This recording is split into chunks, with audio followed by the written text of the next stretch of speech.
哇，也太辣了吧！哇，热的吗？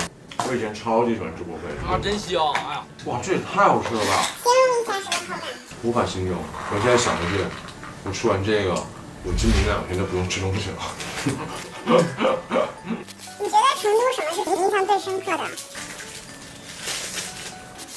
哎，没有兔头吗？成都的兔头真的很好吃。除了兔头以外，鱼、其他都没有了吗？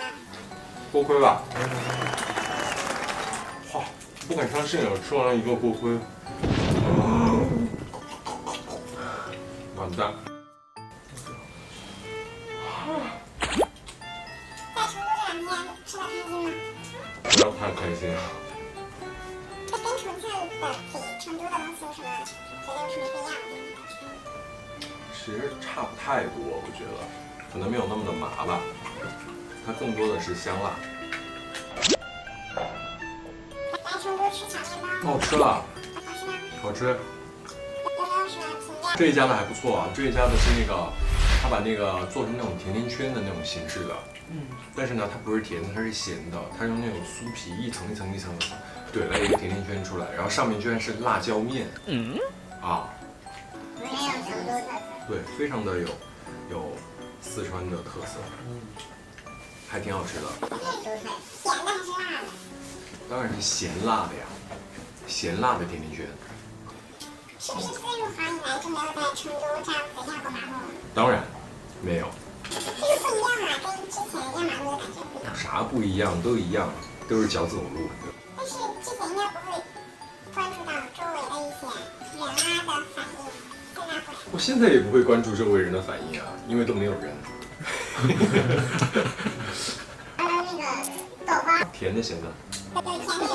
我吃咸的，我不吃甜的，甜的太奇怪。这个应该也是咸的。只有一个是甜的，就是红豆的那个，这应该是原味的，不甜不咸。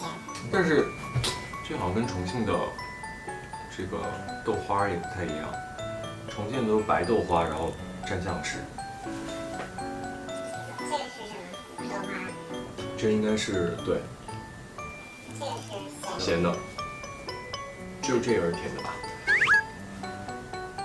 这很多人非常好奇，成都的火锅和重庆的火锅到底有什么区别？他们吃不出来，你怎么？我觉得，重庆的更重一些吧，味道更加的浓郁。成都的就是香辣，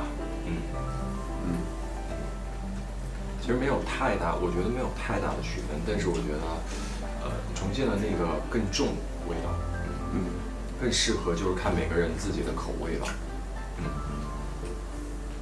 可能对于，就是对于火锅就是怕辣的人的话，我觉得可能成都的会，适合一些，但是喜欢那种重口的或者是对火锅深度爱好者，可能重庆火锅就比较对味。就因人而异吧，都是好吃的。成都很明显到南边来做那个折耳根，小菜里面有折耳根。哎，怎么今天没有啊？有啊，小料有很多折耳根。在哪儿？没有啊，哪有折耳根？不是。那个小的哪个？这个是吗？这不是花豆啊？这个折耳根。花凉粉那个不是，那是脆脆。折耳根的叶，其实根茎跟叶子都挺好吃的，爽口，凉拌折耳根。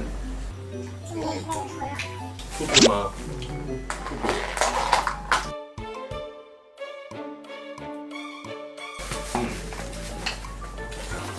对兔肉的研究，我觉得真的是很厉害。因为你知道兔子其实很难做的，因为兔子它的肉啊做不好就会很柴，然后味道呢就会很奇怪。成都做这个做的真的是挺好的。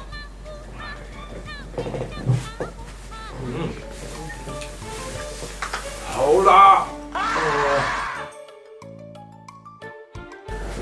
因为我太久没有吃辣了。哇，也太辣了吧！冰粉。冰粉也好好吃。我觉得成都的冰粉真的很绝，就每一家都很好吃。是川渝这边就是冰粉、凉虾。我记得我们小时候就是吃冰粉凉虾，5毛钱一碗。好感动啊！太感动了，辣得我眼泪横飞。我们最可爱的兔兔，最可爱的兔兔，辣死我了。